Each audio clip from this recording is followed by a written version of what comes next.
C6. Šoreiz esam gājuši nedaudz citu ceļu, lai iegūtu mūzikas atskaņošanu ar Bluetooth. Tad esam ievienojuši oriģinālo AMI kabeli, ievienojuši esam viņu oriģinālajā pīnē, kā arī esam izmantojuši oriģinālo vietu, kur viņš bija paredzēts likties no rūpnīcas, izāģējuši esam un ievienojuši, redz, kur viņu arī iekšā.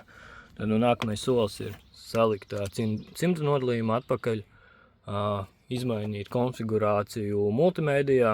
Veikuši nepieciešamās izmaiņas green menu un redzam, kad mums automašīna atpazīst AMI izvadu. Rādās viņš pelēks, jo nesam vēl pievienojušies ar telefonu. Pievienosimies ar telefonu un tad īsa demonstrācija par to, kā strādā šis te adapters Bluetooth. Esam pievienojušies pie Bluetooth adaptera ar telefonu. Redzam, ka dziesmas nosaukums parādās gan viduskonsoles ekrānā, gan paneļa ekrānā. Kā arī mums ir pilnībā funkcionējuši multistūri.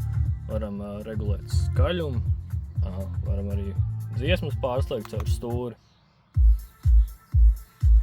Arī momentāli mums atspoguļojās nosaukums. Varam arī atpakaļ pārslēgt.